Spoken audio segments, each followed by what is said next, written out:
Local people, important issues. CBS 10 WILM's weekly focus on the Lower Cape Fear region. This is Byline Wilmington with your host, Don Ansell. Well, she's often called a community treasure. She's a lifelong educator, a civil rights activist who found herself in the center of the Wilmington 10 case that made headlines around the world. She's one of the founders of the 1898 Memorial Foundation, which brought to light an important time in the history of Wilmington and the civil rights movement. And she's been honored with a Star News Lifetime Achievement Award. Now, Bertha Todd has just penned her memoirs, My Restless Journey. She joins us today, along with her editor, journalist, Rhonda Bellamy. Rhonda, and I always call you, I have such a problem calling you Bertha. I've always known you as Miss Todd, so... I'd rather you call me Bertha. Okay, Bertha. Yes. Thank you for joining us. It's a pleasure. So, you decided to write your memoirs. Yes, I did. I have been writing in my mind for a long time. I was sort of busy with other activities. One was the 1898 Memorial. But then the more I sat down and thought about writing a book of my memoirs, I said, no, I really don't have time. I don't want to. Finally, the thoughts and the stories continued to move around in my head. Couldn't get rid of them. I couldn't get rid of them. And I said, well, it's going to be good therapy for me to write this out on paper and Rhonda, document it. How did you get involved? Well, of course, I've worked with Ms. Todd on the 1898 See, you say Ms. Todd. Foundation. Yes, Uh-huh. she allows me to say Ms. Todd. She won't say Bertha. In your book, you say, don't call me baby, don't call me honey. Yes, I don't Bertha, like those my sweet name. names. I don't like baby, honey, sweetie. I don't like any of those. Being an identical twin, I would much prefer that you call me Bertha. And we'll talk about that, growing up as a twin. But how did you get involved?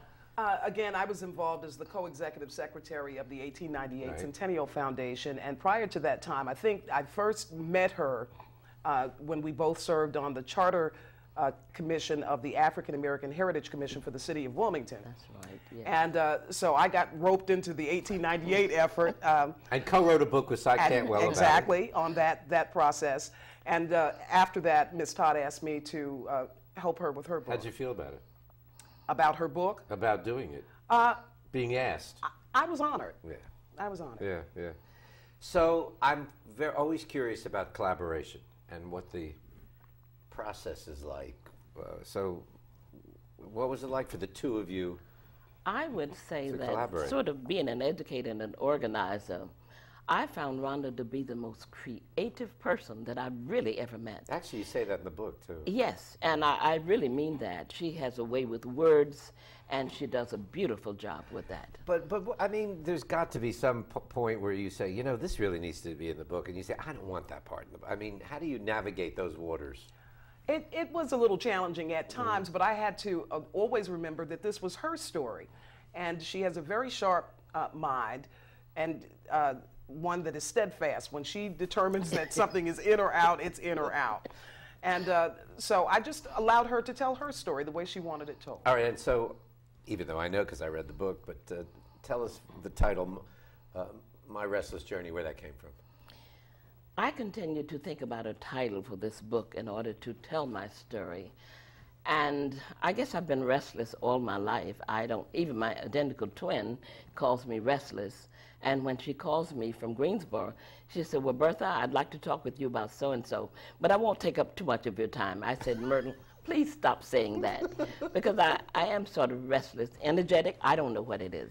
And Rhonda, in the book, in the foreword, you say that over the years she's used that term, restless, with you about herself. Exactly, and she in fact says that she sees a lot of that in me. And it's true to a certain extent. You just have a very clear definition of where you think things should be and how you get there. And so she's, you know, roamed through all these decades finding the best fit for her talents and her skill set. You and your twin were born in 1929. Yes. And I know it's all right to say it because it's in the book. Yes, Right? that's okay. That's fine. That's fine. So, On Good Friday, by the way. on Good Friday. Yes. Well, that experience of being a twin is a unique experience. to people that are twins, and most of us are not. Can you talk a little about that? A twin, being a twin, identical twin, and then one whose mother dressed you alike, and we were dressing alike even in our junior year in college. I saw the pictures. So as a result of that, we sort of lost a part of our identity until we separated. And even when we graduated from college, we were offered 2 jobs in the same area and in the same library, which we chose not to take, simply because I do admire those individuals who are twins, whose parents know that they need to dress them differently, who need to put them in different classes, which we didn't experience until we got to college. In your book, you begin with your early life. You grew up in Sampson County. Yes. And your parents were both educators. Yes, they were. They met at Fayetteville State Normal, by the way. Yes, and your father was a founder and the first principal of Garland Colored High School. Yes. What was your family life like? One of reading extensively, and I still love to read. I love to read. We listened to the radio. We didn't have TV, of course. And we did a lot of discussions. We did a lot of correcting each other. When it came to talking with other people and talking among ourselves, we even corrected the president one time. Then found out he was correct. So there was a lot of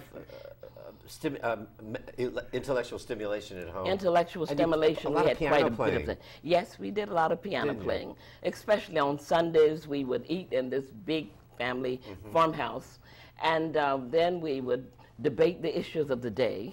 Then we would go to the living room, and each one would take a turn at playing the piano, and of course singing a little bit. How would you describe your socioeconomic scale for your family now? You probably didn't. Then, when we were living with our parents, we had a farm. You had a farm? Yes. My daddy, my father, didn't work on the farm very much. His brothers did it because he had 3 brothers who were farmers. And we didn't do that much work. I remember reading more than anything else. Well, because you were the youngest and you were sheltered. Sort of sheltered. So you said in the book. That's right. We were sheltered, and we were given an opportunity to do pretty much what we wanted to do. And I would say that we never wanted for anything. We weren't destitute.